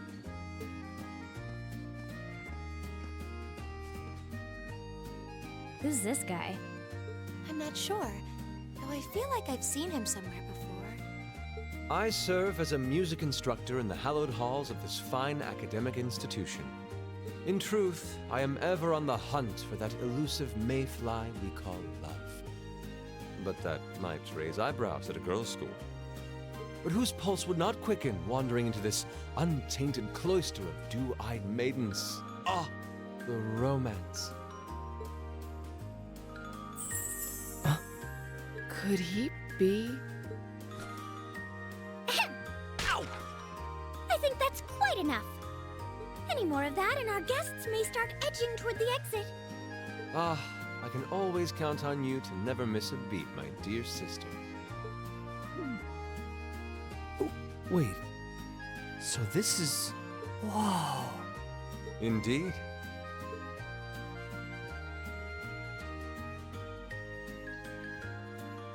Tis I, Olivert Ricey Arner, also known by some unscrupulous individuals as the Debaucherous Prince. I also serve as Thor's Military Academy's ornamental chairman of the board.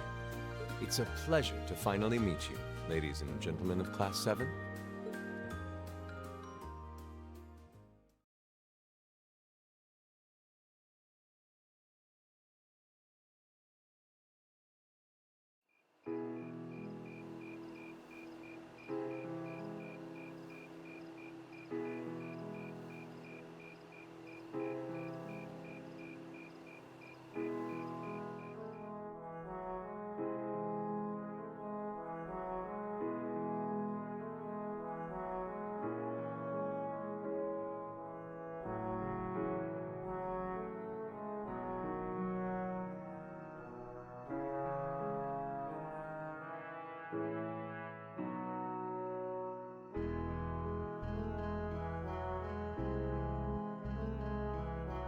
I have to admit, I was surprised to learn that you're the chairman of the board of directors, Your Highness. I'd heard that the chairman was a member of the Imperial family, but still. I'm not surprised. Who would expect the infamous prodigal son to chair a committee at a prestigious academy like Thor's? I suppose it's not surprising they'd rather keep it hushed up, though. It wouldn't exactly be great for the school's image. That's surprisingly forthright coming from you. Is it really true, though? I mean, that you were the one responsible for establishing Class 7, Your Highness? Indeed, I was. You see, it's always been a tradition that a member of the Imperial family serves as chairman of the board. At first, I wore the title in name only, but I had a change of heart after my vacation in Liberl 2 years ago. You were in Liberl back then? That would put your visit during the incident that occurred there, correct? Right. All I've done since I returned to Erebonia has been inspired by my experience during the crisis in Liberl. As a result, fruitless though they may prove to be, I've set a number of plans in motion. One of which is to bring the winds of change to Thor's Military Academy. A gust of fresh air, if you will. Winds of change, huh? I can only assume you're referring to our class? Then the one who decided to throw both commoners and nobles into the same class was... Yes, the idea was mine. Although the selected students also had to have a high aptitude with the Arcus units too. I think I'm finally starting to understand the reasoning behind Class 7, and why we're being sent all over Erebonia on these field studies. To show us firsthand and give us cause to consider the conflict between the two factions. That is the purpose behind our field studies. Is it not, Your Highness? That is one of the reasons, yes. However, my foremost intention was to show you that during your lives, you will encounter many obstacles and conflicts. His eyes are purple. He's being mind controlled. Not just between factions, but between the capital and the provinces, tradition and technology, even between nations. In these turbulent times, I thought that this would provide the hands-on education today's promising youths need. We need up-and-comers who can think and act independently to face tomorrow's challenges head-on. That makes sense. Wow, that's quite a plan. I can't help but feel a little unsure whether we can live up to such high expectations. Hearing your explanation has, at the very least, cleared up many of the doubts I've had up to this point. Class 7 does seem like an ideal environment to expand one's outlook on life. I feel like going through everything we have so far has brought us closer to doing exactly that. Yep. Marvelous. I'm so pleased to hear it. Just listening to you makes me feel even more certain that establishing Class 7 was the right decision. Especially since while the idea itself was mine, I have no real say in how the classes run day to day. Even so, I still hope to meet all of you at least once, if only to tell you all this. That was when Alphen stepped in and offered to set up this little meeting. I see. Well, I could hardly refuse such a sincere request from my brother. But it also presented me a fine chance to finally meet Elise's beloved brother, as I've always wanted to. Your Highness! Thank you for taking the time to tell us all of this, Your Highness. I feel like now that I know, I want to live up to the promise you saw in Class 7. Thing is, am I right in assuming that Class 7 doesn't exist just to fulfill your progressive ideal? What do you... Oh? The board has its chairman, of course, but 3 directors besides. My older brother Rufus, Imperial Governor Karl Regnitz, and Irina Reinford of the Reinford Group. Oh, yeah. Now that you mention it, They do seem to have certain expectations for us. Precisely. As I mentioned, I no longer have anything to do with how Class 7 is run. That authority lies with the directors. As you're keenly aware, Rufus and Governor Regnitz sit on opposite sides of the factional divide. And while Chairman Irina is mostly involved with Class 7's technology, like the Arcus, her intentions are a mystery to me. And it's those 3 who decide where you'll travel for your field studies. Is that right? When you put it that way, it does make it seem like some kind of bargaining is taking place behind the scenes. It was one of the conditions they gave in exchange for allowing Class 7 to be established. I'll admit, I hesitated to allow it, but I decided to place my hopes in you. We believed then, as we still do, that one day you all will be a great light that can push back the darkness of this country. Well, I suppose when I put it that way, it sounds positively heroic. But that's just me. Don't feel too pressured by it. Your students, first and foremost. Reach out and grab that fragrant rose of school life. Join a club. Eat cheap food with your friends at midnight. Fall in love. We live but once. Make your youth count. You know, it's weird, but hearing you say that kind of takes a load off my mind. By the way, just earlier you said that we believed the Class 7 would be a great light. Is there someone else involved with Thors who shares your vision for our class, Your Highness? There is. Principal Van Dyke. I once attended Thors myself and studied under him. He gave my proposal to establish Class 7 his full backing. I see. He's been particularly considerate toward us ever since we arrived at the Academy. While he has no direct control over the running of the Academy, he does preside over the board meetings. He has no direct control how the academy. What purpose does he have then? He's the principal, the president, or whatever. And above all, he's the one who assembled an excellent team to give you first-rate training. An excellent team, you say? Are you referring to Instructor Sarah? She's certainly one of them. Still, coaxing her away from her former line of work certainly played a large part in giving Class 7 a great foundation.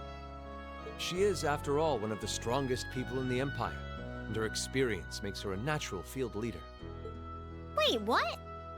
Instructor Sarah? One of the strongest people in Erebonia? exactly what experience might you be referring to? I've even heard rumors of her daring exploits myself. She was known as the Purple Lightning. Doesn't that sound exciting? Wait, Purple Lightning? I knew it! If you two have heard of it, it must be a household name among martial artists. That's right, though I've just heard it in passing. Ah, that young ace of the Erebonian Bracer Guild, and one of the Empire's most famous bracers. She has a history full of brave feats and dangerous deeds. She was even the youngest bracer to achieve A-rank status. Back then, she was known as the Purple Lightning. Now, you know her simply as your homeroom teacher. That's right. Sarah was a bracer. And a boss bracer at that. And you know what? Perfect timing to end it for today. And we will continue tomorrow. Tomorrow, stuff is going to go down. So, if you've been waiting for this game to ramp up, if you've been waiting to see something that will happen in the story that makes you go, what? Tomorrow might be that time for you. So, 5:30 PST tomorrow. Be there. Peace.